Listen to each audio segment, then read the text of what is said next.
البدع والأهواء، أهل البدع العقائدية وأهل البدع السياسية. نقول بيننا وبينكم السلف، بيننا وبينكم الكتب، كما فيقول البدع بيننا وبينكم. Bismillahirrahmanirrahim. Alhamdulillah wassalatu wassalamu ala Rasulillah wa ala alihi wa sahbihi wa man wala ma ba'd. Insyaallah taala pada kesempatan yang mulia ini kita akan mengkaji dan memasuki kitab yang baru, nah barakallahu fi, yang sangat mulia dan bagus sekali, yaitu Kitabul Jami' dari kitab Bulughul Maram yang disyarah oleh Syekh Abdul Aziz Ibnu Abdullah Ibnu Baz rahmatullahi alaihi. Nah, buku tulisnya dikondisikan, buku tulisnya ya, yang nggak punya kitabnya nyiapkan buku tulisnya, ada faedah tulis nanti. Nah, kalau punya bukunya disimak. Yang mana Kitabul Jami' ini mencakup barakallahu fiik 6 bab. Dalam Kitabul Jami' ini Bulughul Maram ini mencakup berapa? 6 bab. Nah, pertama babul adab. Nah, ini kita bahas nanti. Kedua bab seputar apa? Kebaikan dan juga menyambung silaturahmi. Ketiga seputar zuhud dan wara'. Keempat seputar apa? Ancaman dari perbuatan atau akhlak yang buruk. Kemudian yang barakallahu fiik, kelima seputar apa? Dorongan motivasi untuk berbuat akhlak yang mulia. Yang keenam seputar zikir dan doa. Kita awali dengan babul adab. Nah, disebut para ulama, kenapa kok diawali babul adab? Karena asy-syai' alladhi yujammil ar-rajul salata umur. Sesuatu yang bikin orang itu indah. Orang itu tampak indah, bagus, dinilai bagus, itu 3 perkara. 3 perkara ya. Nah, asy-syai' alladhi yujammil al-insan aw ar-rajul salasatu umur. Sesuatu, barakallahu fiik, yang bisa membuat indah seseorang itu 3 perkara. Pertama, dinuhu, agamanya. Agamanya bagus, orangnya dinilai bagus. Kedua, ilmuhu, ilmunya. Nah, kedua, ilmunya. Ketiga, khuluquhu, akhlaknya. Makanya bab yang pertama babul adab, bab seputar adab. Bahkan Rasulullah SAW diutus di antaranya apa? Untuk menyempurnakan akhlak yang mulia. Innama bu'istu li utammima makarimal akhlak. Nah, halaman 25 ya, Anda buka situ. Aku diutus dalam rangka untuk menyempurnakan akhlak yang mulia. Nah, yang diinginkan babul adab, adab sini yang diinginkan adalah husnul khuluq, akhlak yang bagus. Makanya Rasulullah SAW disebutkan dalam Al-Qur'an Karim, wa innaka la'ala khuluqin 'adzim. Sesungguhnya engkau wahai Muhammad berada di atas akhlak yang agung dan mulia. Jadi akhlak dibutuhkan. Jangan cuma modalkan yang penting kan manhajnya. Iya enggak? Ada yang ngomong gitu, yang penting kan manhajnya dan juga akidahnya. Akhlak belakangan tidak. Semakin bagus manhajnya, semakin lurus manhajnya, semakin bagus akidahnya, akhlak itu juga harus mengikuti gitu loh. Paham ya? Bukan cuma bagus manhajnya, bagus akidahnya, akhlaknya becek, akhlaknya rusak, akhlaknya tidak bagus. Jangan. Harus punya moral, sopan santun, akhlak yang mulia, terkhususkan di hadapan orang-orang awam yang jauh dari ilmu. Kalau antum taruhnya bermodalkan pakaian tok, sorban, jenggot, kemudian pakaian syar'i di hadapan orang awam yang jauh dari ilmu, itu enggak punya moral, enggak punya akhlak, itu dinilai jelek. Si fulan lewat enggak senyum, enggak salam, paham ya? Padahal sama jamaah laki-laki, orang kampung, paham ya? Kalaupun antum sapa enggak masalah, paham ya? Sapaan dengan assalamualaikum bagus sudah, paham ya? Tapi kalau antum cuma bermodalkan pakaian syar'i tapi enggak beradab, jangan. Karena orang awam itu pertama kali dinilai itu biasanya adabnya, akhlaknya biasanya. Antum senyum aja senang dia. Mari Pak, senang. Kalau dengan syar'i assalamualaikum, awal mulanya dia jawabnya siap, itu aja. Alam-alam atau ya gitu aja. Padahal assalamualaikum. Lama-lama terbiasa assalamualaikum, waalaikumsalam. Lama-lama kita belum salam sudah salam duluan.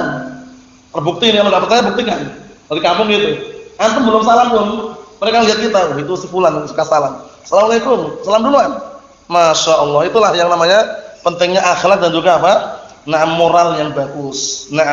Makanya diawali dengan apa tadi? Babul adab. Rasulullah SAW juga mengatakan, akmalul mu'minin imanan ahsanuhum akhlaqa. Orang mukmin yang paling sempurna imannya, orang yang paling bagus akhlaknya. Jadi akhlak itu dijaga. Anak kecil bagaimana akhlaknya orang besar bagaimana di dalam Nah, berakhlak dengan anak kecil, dijaga semuanya. Sampai-sampai Rasulullah SAW mengatakan, laisa minna man lam yarham saghirana wa la ya'rif haqqa kabirina. Bukan termasuk bagian dari kami orang yang tidak merahmati, menyayangi yang kecil dan tidak mengetahui hak orang yang besar. Jadi kalau anak kecil orang besar ya sopan. Paham ya? Kalau misalkan dia tahu di Jawa, manggil orang besar ya dengan sapaan. Kalau misalkan dipanggil tahunya bahasa Jawa ya Mas. Orang luar Jawa tahunya di Sumatera ya Bang. Paham ya? Kalau tahunya Om ya Om. Kalau lebih syar'i al-akh. Kaifanuk akh. Kalau mau syar'i pakai Arab, paham ya? Tapi kalau kita sesuaikan tadi itu. Ya, maksudnya kalau sebenarnya orang besar, yang kecil besar, manggilnya dengan panggilan yang kira-kira sopan, paham ya? Mas atau Bang misalkan ya. Kalau al-akh bagus juga seperti itu. Nah, barakallahu fikum, disebutkan di sini ada dalam babul adab ada 6 hadis. Anda putar itu halaman 25. Hadis pertama sampai hadis ke-6. Itu nanti kita ambil satu persatu. Antum enggak perlu bingung, enggak perlu bingung atau khawatir atau cemas, paham ya? Nah, barakallahu fik, ini setiap satu hadis itu syarahnya agak panjang. Ada kesempatan menghafal. Ada kesempatan untuk menghafal. Tapi yang fokusnya yang antum hafal yang ini. Nanti harus ini ya. Tapi kalau yang ini tambahan, yang hafal tafadhol, yang tidak hafal diusahakan. Paham ya? Nah, barakallahu fiikum seperti itu. Nah, kalau pendek dihafalkan, kalau panjang ya kalau mampu ya setorkan. Paham ya? Nah, jadi di sini ada berapa tadi? 6 hadis. Kita ambil hadis yang pertama, syarahnya pada pertemuan yang akan datang biar menyingkat waktu ya. Nah, hadis yang pertama an Abi Hurairah radhiyallahu anhu qala Rasulullah sallallahu alaihi wasallam, sudah pernah hafal masalah ini. Hakul muslim 'alal muslim sittun. Hak seorang muslim atas muslim yang lainnya ada 6. Idza laqitahu fasallim alaihi. Kalau kamu jumpa, salam. Assalamualaikum. Itulah salam penghormatan seorang muslim. Paham ya? Jadi salam penghormatan seorang muslim adalah dengan salam. Assalamualaikum. Sebagaimana perkataan Allah Subhanahu wa taala, "Wa idza huyyitum bi tahiyyatin fahayyu bi ahsana minha aw rudduha." Apabila kalian diberi salam penghormatan dengan suatu salam, paham ya? Balaslah dengan yang lebih baik atau dikembalikan seperti semula. Assalamualaikum. Waalaikumsalam. Semula. Lebih baik bagaimana? Assalamualaikum. Waalaikumsalam warahmatullahi wabarakatuh. Paham ya? Seperti itu. Itu salam penghormatannya kaum muslimin. Assalamualaikum. Waalaikumsalam. Bisa dikatakan berapa itu? 10 kan? Assalamualaikum. Waalaikumsalam warahmatullahi. 20 kan? Assalamualaikum. Waalaikumsalam warahmatullahi wabarakatuh. 30 kan? Maksudnya apa? Semakin lengkap, semakin sempurna, semakin bagus dan besar pahalanya. Nah, ada pun yang belum punya kitab nanti, para talabah, para santri insyaallah nunggu, insyaallah besok jadi kondisikan. Yang jelas simak baik-baik. Jadi hak seorang muslim, orang muslim atas muslim yang lainnya ada 6. Pertama, apabila berjumpa, nah barakallahu fiik, ucapkan salam. Wa idza da'aka fa'jibhu, apabila mengundangmu penuhi undangannya. Memenuhi undangan hukumnya wajib. Kalau undangannya undangan walimatul urs, walimahan walimatul urs, pada asalnya memenuhi undangannya wajib. Kalau tidak ada kemungkaran di dalamnya, kembali ke hukum asalnya wajib pada asalnya. Idza du'iya ahadukum ilal walimah falyatiha. Apabila salah seorang di antara kalian diundang walimahan, datangilah. Paham ya? Nah, undangan selain walimahan mustahab. Diundang mungkin makan-makan di rumah ikhwah, misalkan lagi ada acara khitanan atau acara akikahan, mustahab datang. Tapi kalau walimatul urs, kalau enggak ada udzur syar'i, wajib datang. Nah, sama-sama sebutkan kalau enggak mau datang, faqad asa Abul Qasim. Sungguh dia telah bermaksiat dengan Rasulullah SAW. Paham ya? Kalau enggak ada alasan yang syar'i. Naam. Yang berikutnya, wa idza stansahaka fansahhu. Apabila seorang muslim datang kepada meminta nasihat, nasihati. Ya akhi, ana lagi futur ya akhi, tolong nasihati. Nasihati semampunya. Ittaqillah. Semampunya dinasihati. Jangan malah justru barakallahu fiik kita biarkan, jangan. Kalau ada orang datang ke kita minta nasihat, nasihati semampunya, nasihat yang bagus sesuai dengan Al-Qur'an dan As-Sunnah. Nah, berikutnya. Wa idza atasa fa'amidallah fasammithu. Ini yang orang banyak lupa. Sudah berkali-kali hadisnya dibaca tapi lupa penerapannya, jangan. Ini lihat ini. Wa idza atasa fa'amidallah fasammithu. Apabila dia bersin kemudian membaca alhamdulillah, sammithu. Tasmit adalah apa? Yarhamukallah, itu tasmit namanya. Hukum asalnya wajib. Yang mana yang wajib? Tasmidnya. Itu wajibnya kalau orang yang bersin baca alhamdulillah. Tapi kalau dia enggak baca alhamdulillah, dinasihati dulu. Adapun antum negur dengan cara misalkan dia enggak baca enggak baca alhamdulillah, antum yang ngomong itu mah keliru. Paham ya? Dia yang ngomong, dinasihati ya akhi baca alhamdulillah. Baru antum berdoa. Apa? Yarhamukallah. Apa itu? Itu namanya tasmid. Tasmid itu mendoakan saudara yang bersin mengucapkan apa? Alhamdulillah. Jadi wajibnya dia yarhamukallah itu kalau saudaranya baca apa? Alhamdulillah. Kalau dia ya kita diam. Enggak dapat pahala dua-duanya. Paham ya? Iya kan? Karena bersin itu datang dari siapa? Dari Allah SWT. Orang bersin semangat biasanya. Wah. Orang plong gitu biasanya. Beda sama menguap. Kalau menguap datang dari setan seperti dalam hadis kan at-tasawuf minasyaitan. Ya kan?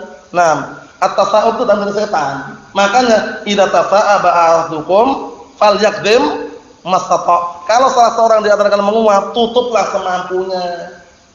Jangan diluaskan. Ya? Karena itu setan tertawa. Fa idza qala ha dhahika syaitan. Kalau dia bilang ha itu setan tertawa. Kalau dia nutup as-syaitan yadkhul. Kalau antum biarkan lepas ini setan masuk, kan itu hadisnya ada semuanya, bukan dari ana ya, hadisnya ada semua, makanya dipraktekkan, diterapkan. Jadi kalau bersin, upayakan antum bilang apa? Alhamdulillah. Saudara antum mengucapkan apa? Tasmid, yarhamukallah. Kalau menguap, datang setan, karena orang biasa menguap tuh beda. Suasana menguap dengan bersin. Menguap tuh malas, lemas. Gitu kan? Malas. Kalau bersin, antum rasa kalau bersin bagaimana? Kalau antum bersin, mau bersin tertahan, kecewa kan rasanya? Kecewa. Kalau bersinnya, masya Allah terlaksanakan, plong gitu, datang dari Allah Taala bersin itu. Paham ya? Nah, sebutkan dalam hadis seperti itu kan? Nah, jadi kalau bersin, datang dari Allah SWT. Makanya ketika orang bersin itu tambah semangat biasanya. Kalau menguap datang dari setan, makanya kalau menguap ditutup. Nutupnya full. Jangan. Ini tak contohkan karena ada yang seperti itu, mungkin di antara antum juga mungkin kayak gitu, paham ya? Kita kondisikan kalau menguap nutupnya sampai selesai, dengan itu masih kurang, paham ya? Nah, karena setan masih masuk, tutup dulu sampai selesai, nah, aman insyaallah taala. Yang berikutnya wa idza marida fa'udhu, apabila sakit jenguklah kalau memungkinkan jaraknya dekat, paham ya? Nah, barakallahu fi, dan mungkin ada dicenguk, penyakitnya penyakit yang sifatnya tidak menular, kita jenguk. Adapun kalau penyakit yang menular mungkin tidak SMS, chattingan, telepon, bagaimana ya akhi? La ba'sa tahur insyaallah syafatallah Allah yashfik. Allahumma anta syafi la syifa illa syifak. Allahumma shfi fulanan. Doa seperti itu. Yang terakhir, wa idza mata fattabi'u. Kalau mati, ikutilah jenazahnya, di atas jenazahnya, riwayat Muslim. Paham ya? Ini 6 apa?